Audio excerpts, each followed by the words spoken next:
Buenas noches, bienvenidos sean todos ustedes a este programa Ni Más Ni Menos. Este es un esfuerzo de comunicación que hacemos de lunes a viernes de 7 a 8 de la noche por su canal 58, con el objeto de compartir con ustedes las informaciones, los comentarios sobre los hechos y acontecimientos que por su importancia trascienden en la vida de los dominicanos, no importan dónde esto suceda. Yo soy Arturo Méndez Zarzuela, productor general de este espacio, y les invito para que permanezcan con nosotros hasta las 8 de la noche. Recordándoles que además de por su canal 58, este programa usted puede verlo a través de nuestras redes sociales. Si no puede verlo en directo, puede verlo en diferido a través de nuestro canal de YouTube. Programa Ni Más Ni Menos, ahí cuelga la fecha, el día que le interesa ver a cualquier hora y estará sin edición y sin comerciales. Puede darle a seguir, puede darle me gusta, puede suscribirse, puede hacer sus comentarios, siempre y cuando siguiendo la métrica que nosotros seguimos, que es respetando el derecho que tienen los demás a disentir. Como cada miércoles tenemos con nosotros la grata compañía de alguien que fue cofundador con nosotros de este espacio, Sandy Jiménez Mireles. Me encontré, buenas noches Arturo, buenas noches a los amigos. Justamente me encontré con una foto de aquí del programa hace 12 años que yo estaba aquí. Sí. Y Facebook me la recordó. Me la recordó. Sí, sí. Ahorita le enseño. Tiene esa costumbre Facebook de recordarle a uno las épocas. Y qué bueno, porque a veces hay cosas que uno no la guardó en el momento, las dio por perdida y ahí encuentra muchas cosas. Y ahí te aparece, sí. Mira, hoy se cumple un año de la trágica desgracia que sacudió prácticamente al mundo. Fue el desplome del techo del Jet Set, la discoteca Jet Set, y donde perdieron la vida 236 personas, dentro de ellos una joven mocana, Alba Cabreja, y su esposo. Lamentablemente dejaron 2 niños en la orfandad. Este hecho laceró la vida de muchas familias que hoy lamentan todo esto. Y anoche, a propósito se realizó una vigilia por esta tragedia que se extendió hasta la madrugada. Es la número 6, señor director. Ya culminó con el apagado de las velas y el grito de justicia para las 236 víctimas que fallecieron aquel 8 de abril. El silencio se hacía más profundo, más respetuoso y más lleno de memoria. Cada nombre pronunciado no era solo un recuerdo, sino una vida, una historia y un amor que sigue presente. Un hombre único, trabajador, honesto, amable, todo lo bonito que puede existir. Se perdieron 2 vidas de 2 hermanas, Patricia y Jessica. Eran muy allegadas a mí. Estoy aquí por eso, dándole apoyo a la familia, y creo que debe de hacerse justicia para que no haya más casos que se pueda lamentar. En medio de ese recogimiento llegó la exhortación del padre Catalino Tejada, con voz serena y en una noche marcada por el dolor y la esperanza, compartió unas palabras que resonaron en cada corazón presente. En el lugar también se interpretaron canciones del merenguero Ruby Pérez. Un mural con el nombre de las 236 personas fallecidas y a su lado veladoras que formaban el nombre de Jesús. Entre abrazos y cánticos, las lágrimas no paraban mientras las prédicas continuaban. Y va a ser el mismo grito. Al cumplirse el primer aniversario, Dios es el Padre Montesino unido a todos, en este caso los familiares de los fallecidos, que hemos estado escuchando muchos de ellos, sus gritos, sus clamores, seguir pidiendo justicia. Durante la vigilia, los cientos de familiares y amigos reunidos allí levantaron sus luces al unísono para honrar a los fallecidos. En un momento de la vigilia, los cientos de familiares y amigos levantaron sus luces para honrar a las víctimas. Allí se pudo también observar la presencia de varias figuras que, más allá de su reconocimiento público, compartían el mismo dolor y solidaridad. Estuvo presente la Miss República Dominicana Universo 2025, Jennifer Ventura, quien perdió a su madre en el desplome del techo de la discoteca. También familiares del merenguero Ruby Pérez. Trabajo día y noche, no duermo, tengo mucha ansiedad. Porque Yari y yo pasábamos los 7 días de la semana hablando por teléfono cuando no nos veíamos, 24/7. Esto inició el año pasado, en abril, después de que abrieron el espacio para nosotros venir, las personas de la comunidad o los familiares, poder venir a crear ofrendas. Y yo estuve viniendo desde el principio. Para este miércoles, los actos conmemorativos inician a las 10 de la mañana con una celebración eucarística. Luego a las 11 inicia un homenaje y a las 5 de la tarde se celebra otra Eucaristía que será presidida por Monseñor Carlos Tomás Morel Diplán, obispo coadjutor.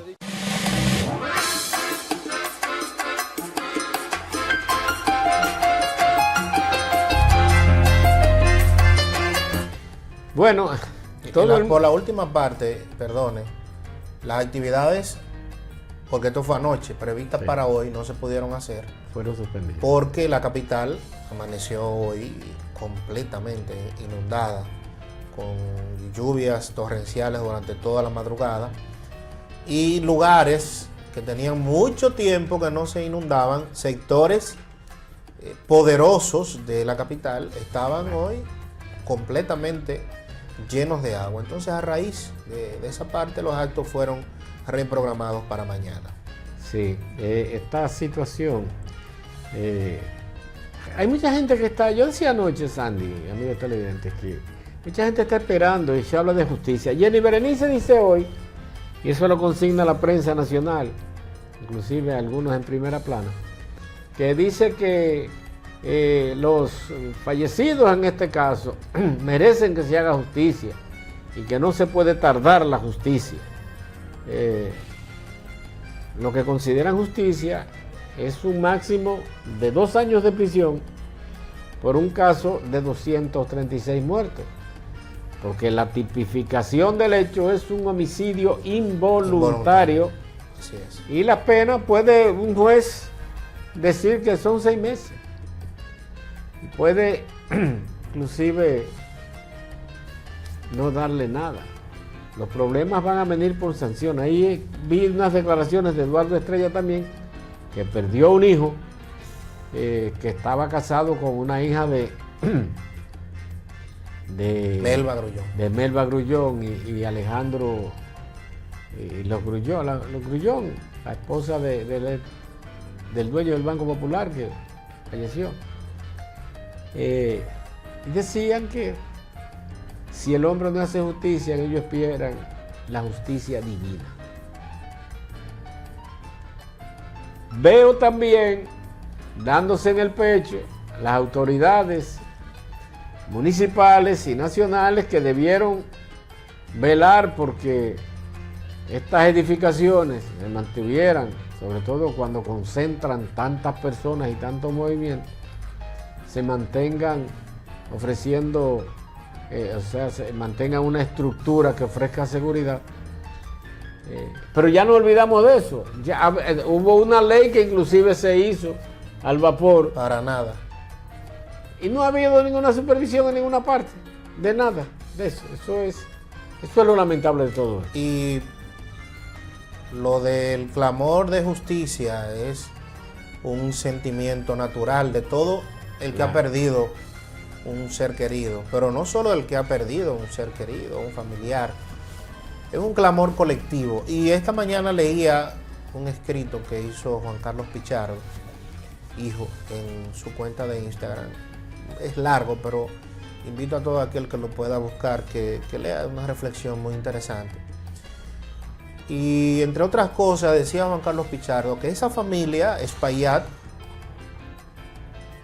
ha pasado de ser un ejemplo de familia, donde todo el mundo admiraba al señor Espaillat, a su hermana, a la familia, porque habían, entre otras cosas, creado una reputación con empresas, con negocios, incluyendo la discoteca. Pasaron de eso a ser la familia más odiada del país. Los villanos. Los villanos.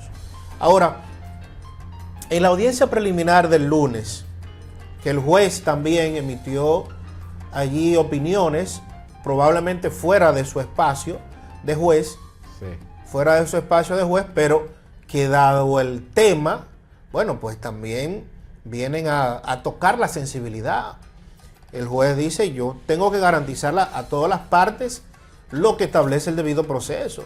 Ahora, aquí por cualquier cosa no se puede estar pidiendo aplazamientos. Exactamente. Porque yo no quiero llegar con esto a diciembre. Fue bastante claro con eso. Precisamente porque lo poco que se puede hacer en la justicia hace un año y apenas estamos en audiencia preliminar y no se han conocido. No se ha empezado. Entonces, todavía no sabemos si eso va a ir a juicio, porque esa es la decisión que debe tomar este juez, de si envía o no el caso y a hay juicio. hay un hecho, y anoche, y ojalá el Rubio pudiera tener esas imágenes que a nivel personal me presentó, donde esa noche la hermana de este señor estaba ahí. Claro. Y estaba al tanto de lo que estaba pasando. Se le había advertido, y también el Ministerio Público presentó como elementos el lunes en la audiencia la grabación de cuando ella le dice a su hermano vía telefónica que no estaba en la República Dominicana, el techo se está desbaratando. 17 minutos antes del desplome. O sea que hubo tiempo. Ya olvidémonos de que Obras Públicas no hizo su trabajo, que Planeamiento Urbano no hizo su trabajo de la alcaldía. ¿Por qué no lo hicieron? Porque esa estructura fue varias veces modificada, fue varias veces reconstruida. Y no era que ellos no estaban al tanto, porque los vecinos, cuando ocurrió la tragedia, fueron los primeros que salieron a decir a los medios. Lo que pasa es que eso fue sacado de los medios. Eso muy poca gente se hizo eco. ¿Qué dijeron los vecinos? Estamos cansados de ir al ayuntamiento y denunciar que eso está siendo remodelado y que ese techo se le estaba cargando demasiado. Pero no solamente eso, Sandy. Ese edificio fue construido para un cine. Ahí existió un cine hace más de 30 años. Ahí había un cine, no recuerdo cómo se llamaba. Pero fue un cine muy popular en la capital dominicana, en Honduras, ahí. Y un edificio que es hecho para un cine no es para que tenga una carga, la carga que tenía, que se habla de que no tenía planta, que no tenía lo que fuera, pero realmente tenía, se veía una serie de... Solamente los equipos de acondicionadores de aire, que eso tenía, eso debía tener un peso ahí de toneladas, incalculable. Toneladas. Y ni hablar de lo de las filtraciones, señores. Si usted, amigo televidente que está viendo este programa, si usted en su casa, en la casa suya, por alguna razón usted ve que el techo empieza, no con una filtración, porque una filtración puede incluso suceder hasta por un temporal de lluvia inesperado. Exactamente. Un techo le filtró un día. Y falta de un impermeable. De un pronto, porque los desagües se taparon de pronto, porque usted tiene una mate mango en el patio y las hojas de la mate mango se lo tapa, en fin, pueden darse muchísimas situaciones. Ahora, el hecho de usted ver caer agua directa de un techo tiene que llamar la atención. Eso tiene que llamar inmediatamente la atención. Y no estamos hablando el día de hoy de 400 o 500 muertos. ¿Usted sabe por qué, Ramón Arturo? ¿Usted sabe por qué no estamos hablando de que ahí sobrevivieron la mínima cantidad de personas por la llamada al presidente de la República, de la gobernadora de Montecristi. Esa llamada de Nelcy Cruz, la hermana de Nelson Cruz, gobernadora de Montecristi, esa llamada en medio de ella del lecho de muerte al presidente Luis Abinader, y que el presidente le toma la llamada y que ella le dice: mande al gobierno porque se cayó el jet set. O sea, no era que las autoridades no iban a reaccionar, pero no iba a ser igual. No, jamás. O sea, las autoridades iban a reaccionar al día siguiente, cuando empezara a salir el sol. Es lo más probable. O cuando empezara a correrse la voz. Pero al nivel de que Eduardo Estrella, ministro de Obras Públicas, llega prácticamente de inmediato a la escena, con todos los equipos. ¿Pero por qué? Porque el presidente de la República inmediatamente vuelca todos los estamentos del Estado para tratar de que precisamente las personas atrapadas pudieran ser rescatadas a la mayor brevedad posible. O sea que esa llamada en su lecho de muerte, mira la filtración. Eso es increíble. Son choques. De la gobernadora de Montecristi, Nelcy Cruz, indiscutiblemente que fue determinante para que hoy no estemos hablando de por lo menos 400. Sí, porque se rescataron varias personas. Eso increíble, impactante. Esas imágenes que, dicho sea de paso, salieron ahora. Prácticamente ahora. Ahora es cuando se filtran las imágenes. Cuando se filtran esas imágenes. Increíble esta desgracia que sucedió. Lo importante de esto es que al parecer no nos ha dejado ninguna enseñanza. Mira, los propios aguaceros que cayeron, no se informó a la población de la cantidad de agua que iba a caer en la capital dominicana, por ejemplo. Y usted dice, ahí dice el señor Méndez, el director del COE, que bueno, que ONAMED tenía que hacer su trabajo, que no le informó con tiempo para ir a activar y por suerte no hubo, solamente una niña perdió la vida, que tenemos estas imágenes, las vamos a pasar más adelante cuando retornemos, porque mientras tenemos que cumplir con unos consejos comerciales. Nos vamos a nuestra primera pausa y cuando retornemos volvemos en breve con esta información. No le cambie.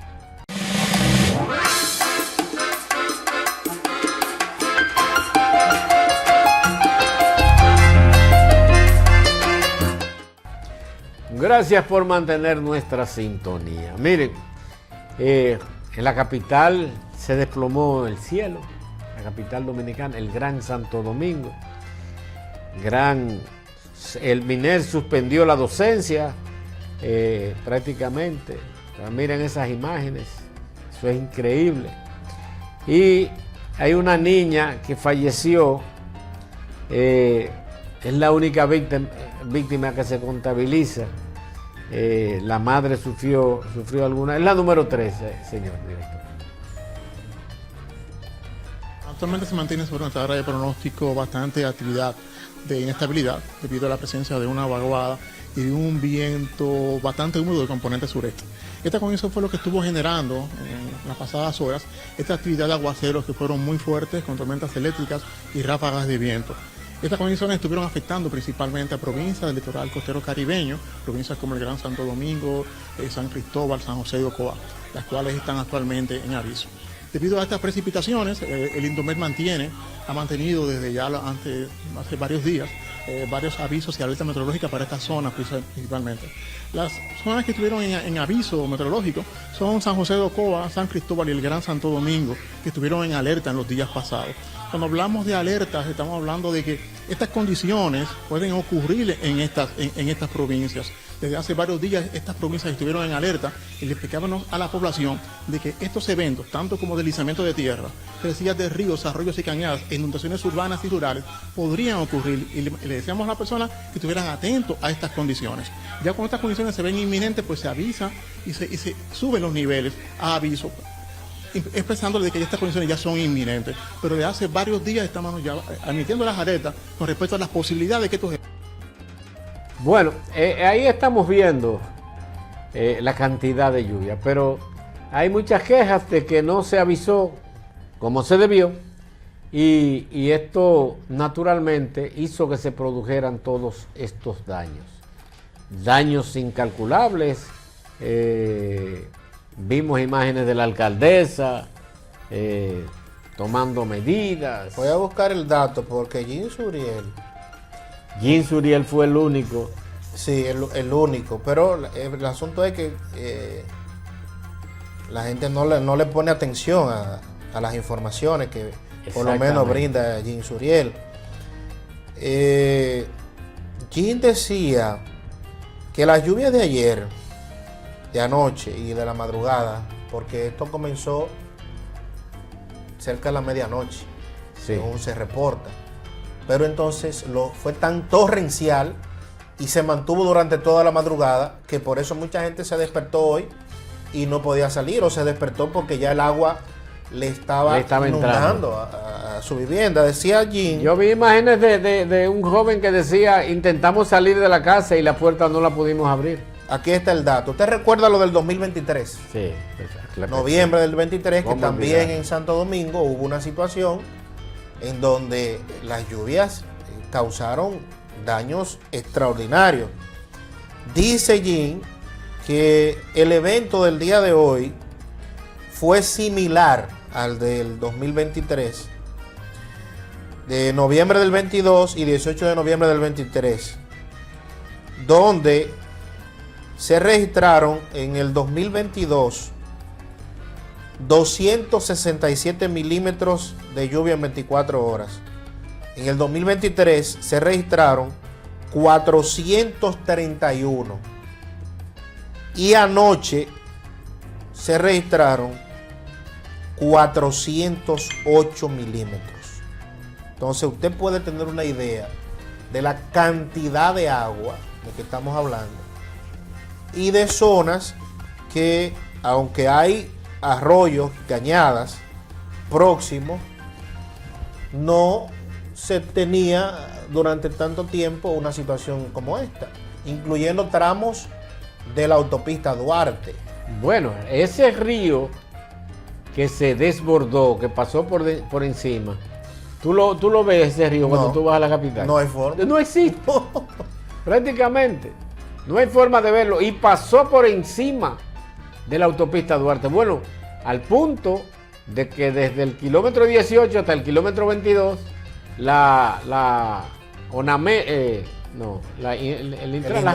el Indomet y el Intran prohibieron la circulación de vehículos por ahí y combinaban a la gente a que en el kilómetro 25, donde está la entrada a la circunvalación, que se fueran por ahí los que fueran a penetrar a la capital y viceversa, los que fueran a salir, que lo hicieran por la circunvalación.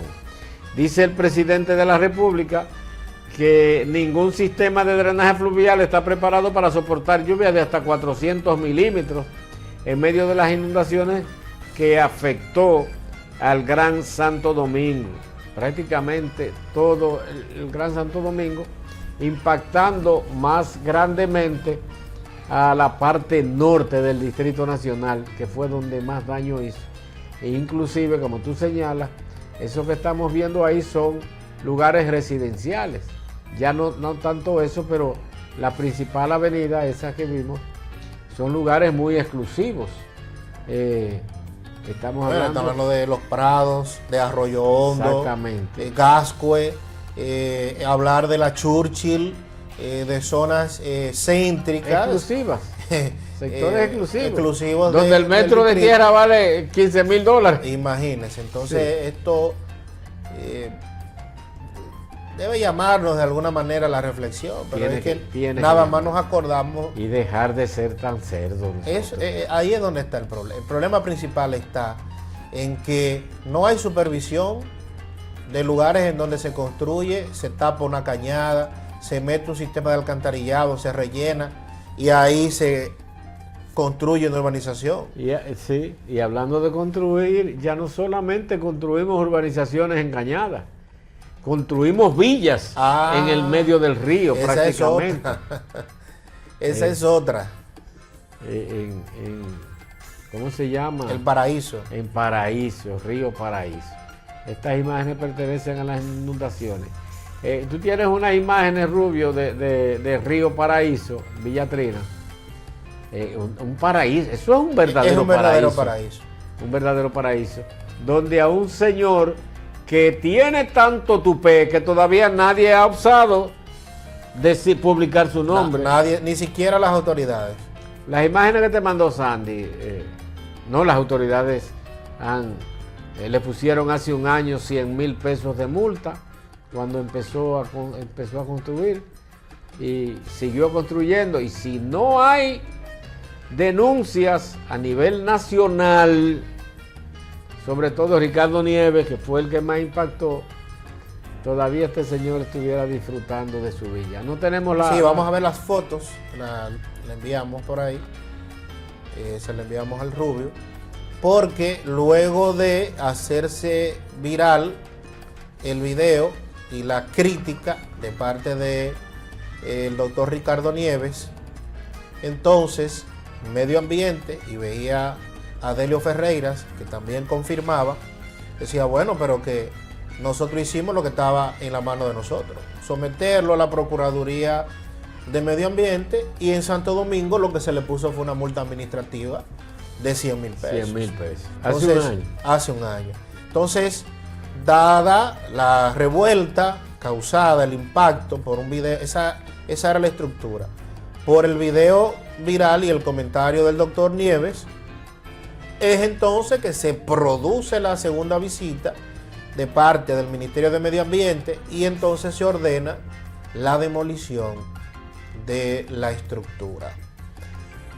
Que primero,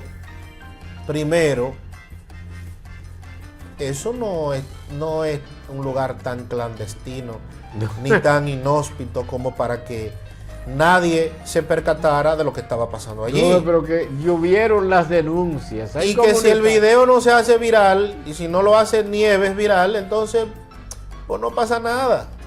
Y esto, que no fue que se hizo en el entorno, ni a la orilla, ni próximo, es que eso está encima del río. Encima del río. O sea, son de las cosas, caramba, que uno trata de buscarle una explicación. No hay forma de encontrarle pero una explicación. Tiene que ser una persona muy influyente o un alto militar de alto rango, porque se ha tratado, yo inclusive estuve hablando con unos amigos de ¿cuál es el nombre? No sabemos. Nadie sabe nada. No sabe el nombre. Nadie sabe el nombre. Nadie se atreve o por lo menos el que lo sabe, no se atreve a decirlo, porque, ¿verdad? Nosotros que no tenemos la documentación, que debe ser de orden público. De este gran emprendedor, porque es un emprendedor. No, y no solo eso, ese mínimo es hijo de Donald Trump para poder llevar a cabo una acción como esa y que pasara prácticamente desapercibido. Yo insisto, ahí he escuchado comunitarios que han llamado a programas, sobre todo programas de radio Ideal, donde dicen que tienen la lengua cansada de hacer las denuncias de pero que no solamente hay esa, que hay otras. No, pero que recientemente, en la crecida que tuvieron esos ríos, en Jamao, próximo al Chorro, abrieron una urbanización al lado del río. Sí. Y el río se metió y hizo lo que tenía que hacer el río, acabar con todo lo que había ahí. Ya. No habían viviendas, pero ya hay solares vendidos y habían paredes construidas. ¿Y qué hizo el río? Reclamar lo que es del río. Llevarse todo y acabar con todo eso ahí. Que si no causara víctimas mortales, lo que uno quisiera es que tú, el que está robándose el espacio de que le pertenece a todo el mundo, el área verde, próximo a un río, venga una crecida y acabe con todo. Eso es lo que yo quisiera. Claro, que no mate a nadie, que no nadie pierda la vida, porque eso jamás. Pero caramba, tenemos que de alguna manera respetar el derecho que tiene todo el mundo a disfrutar, por ejemplo, de un espacio esos público. espacios públicos. Espacios públicos. Que son, que tenemos. Pero entonces también hay que investigar, porque recuerdo que Duomedio y el programa Camaradas hizo una denuncia pública sobre esa urbanización de Jamao y se le cuestionó al alcalde de qué había pasado allí y dice, no, cuando yo llegué, ahora el actual Jairo Morillo dice, bueno, yo llegué aquí, ya esa urbanización estaba aprobada, pero no solo aprobada, y en las imágenes usted puede buscar el reportaje en Duomedio. En las imágenes de Duomedio, Ramón Arturo, se ven dos letreros, dos vallas, como del tamaño de este edificio, de este leviaducto. Vendiendo solares. Vendiendo los solares y mostrando los permisos del Ministerio de Medio Ambiente.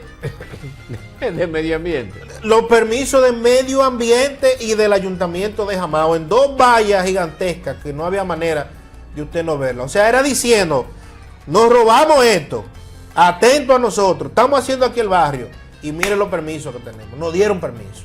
O sea, que es peor todavía. Es una barbarie lo que se estaba haciendo allí. Qué bueno que el río se lo llevó. Gracias a Dios. Sandy. Juan López. Juan López, cruce de Chero.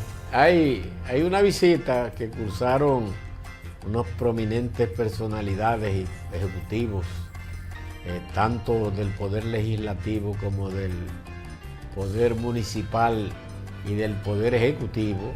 Entre otros comunitarios. Vemos a comunitarios, ahí está la señora gobernadora civil y provincial de Espaillat, ahí vemos al ministro Eduardo Estrella, el señor Carlos Gómez, senador, ¿cómo se llama? Robinson Santos, diputado. Y Sorangi Paulino, que es la vice síndica de, de Juan López. Sí, vemos también allá en el fondo al síndico de Juan López, o sea, al director de la Junta Distrital. Alberto González. Sí. Miren, este encuentro duró más de 2 horas. El ministro Eduardo Estrella se pasó 2 horas diciéndole a toda la comisión que estaba ahí que eso no va a variar. Que no hay nada que hacer. Que no hay nada que hacer. Más de 2 horas. Y por más de 2 horas, y hay que ser justos, como dijo Eduardo. Todo el que estaba ahí, con excepción de 1 o 2 personas, ripostaron, diciéndole a Eduardo Estrella, ministro, mire, aquí lo que se le prometió a la comunidad fue esto. Incluso hay un video donde el pasado ministro del INE Ascensión dice, y aquí van a tener su comunidad, sus elevados y sus pasos a desnivel. Sí.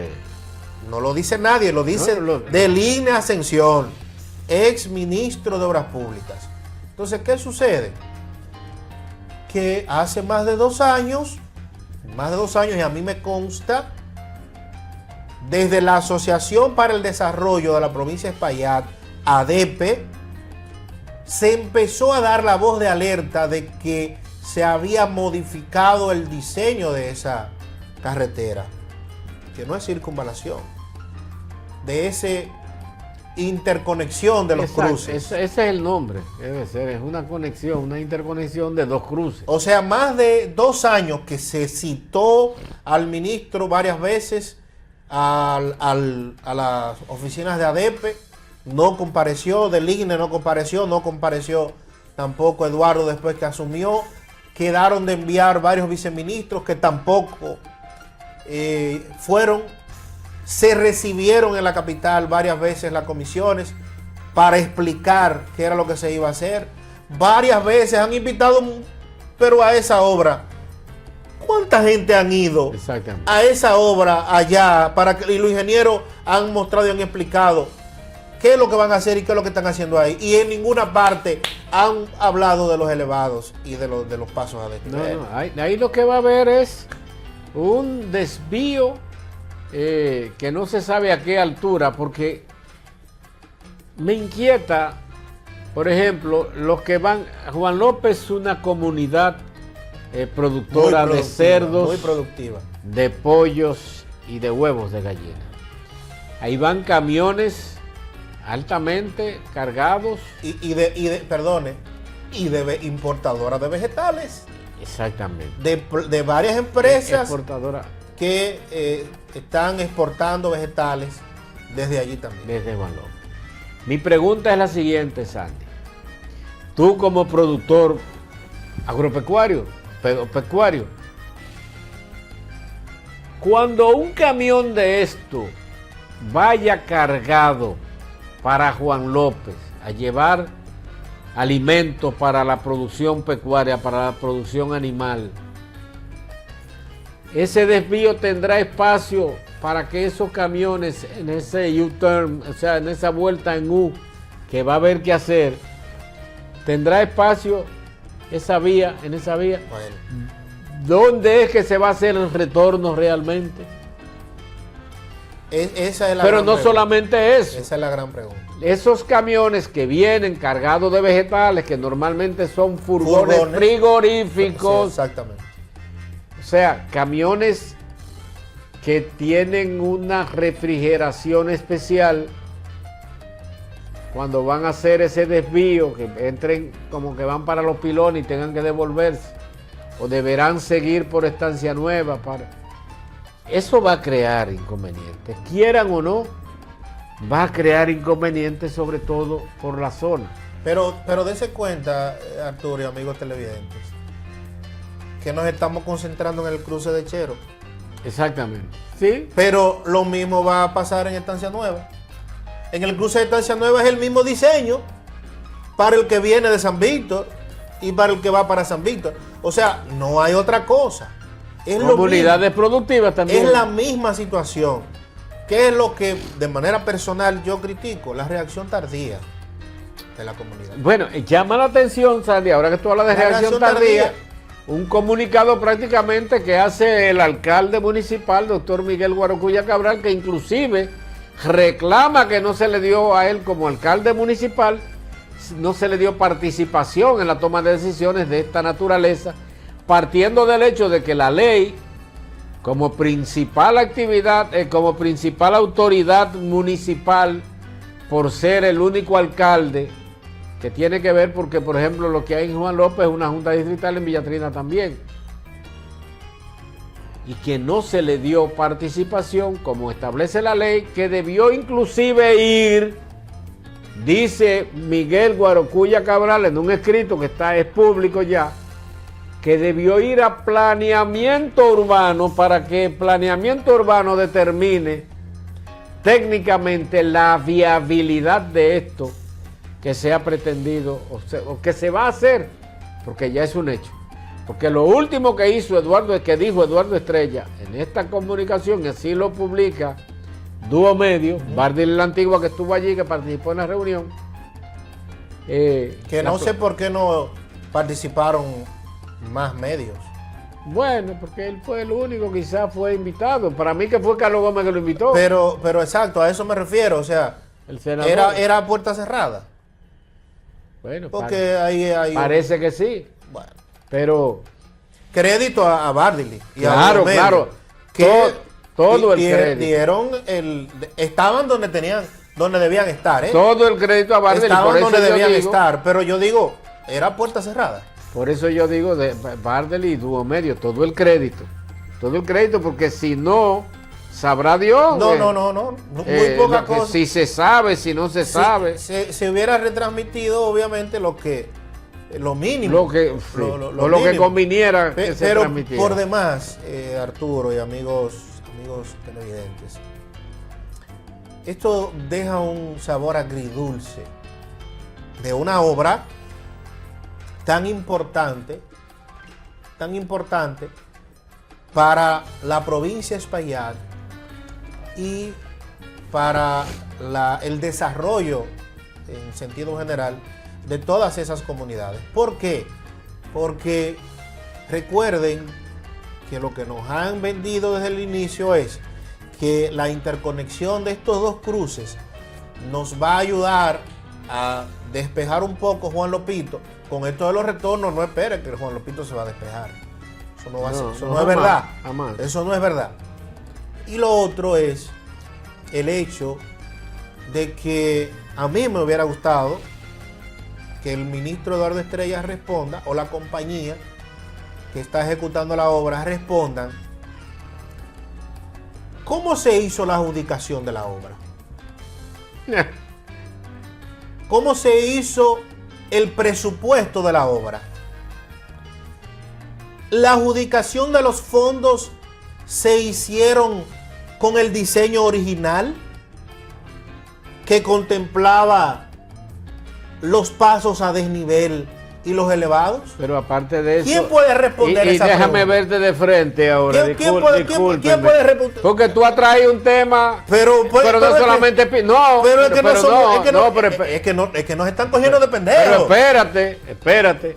Porque tú has traído una vaina aquí. Óyeme, la ley establece que usted puede adendar, justificando naturalmente, un 25% al presupuesto original de la obra, y se dicen, las malas y las buenas lenguas dicen que el presupuesto original era de 750 millones. Exacto. Y que ya van más de 3.000 que se han gastado. Entonces, ¿cómo se han justificado de cara a la ley todo ese dinero, que estamos hablando ya de 2.250 millones, suponiendo que sean 3.000, todavía no se ha acabado? Pero tú traes otra vaina ahí. El presupuesto original, esa pregunta, ¿qué contemplaba? Esa pregunta es obligatoria que se la haga el senador al ministro, que se la haga el alcalde, que nos las hagamos todos. Y alguien tiene que responder. Porque al día de hoy, todo lo que se ha dicho de los fondos de la obra, y qué bueno que se hayan invertido ahí, claro, en caso de ser verdad, qué bueno, pero eso tampoco nadie lo ha manifestado de manera oficial. Que eso es una obra que se ha estado reclamando como desde el año 2000 o antes. Yo recuerdo, porque se ha hablado mucho de presupuesto, yo recuerdo que para el gobierno de Hipólito Mejía se decía que Rafa Santos, el ingeniero Rafa Santos, había hecho originalmente como el plano de eso. Después se dijo de que este señor Marte, Carlos Marte, sí, había hecho el original. Sería bueno invitar a Carlos Marte para que le explique qué fue lo que el diseño original que contemplaba. Y el presupuesto de aprobación para la obra. Pero tú has traído una vaina, una vaina garrapatosa ahí. Dios mío. Señores, esto es un asunto técnico y en base a números. Es técnico, en base a números, financiero y jurídico. Entonces, díganle, y esto se lo voy a dejar de manera gratuita a toda la comunidad de Juan López y a todo el que está luchando con esto, que pareciera ser que no va a tener ningún resultado, pero que es válido hacerlo, porque quedarse callado es peor. Sí, sin duda.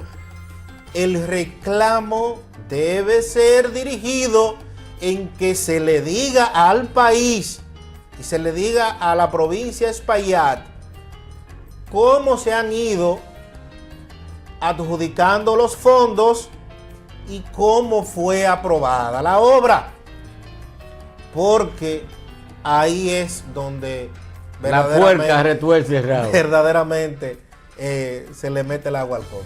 Sandra, nosotros nos vamos a despedir aquí porque tenemos que cumplir con una segunda tanda de comerciales. Mañana estaremos aquí de nuevo. Vayamos pensando y vamos a llevar esto a un debate público, porque a este pueblo hay que aclararle todo eso. Buenas noches y hasta mañana, si ustedes y Dios así lo quieren. Buenas noches. Buenas noches, amigos.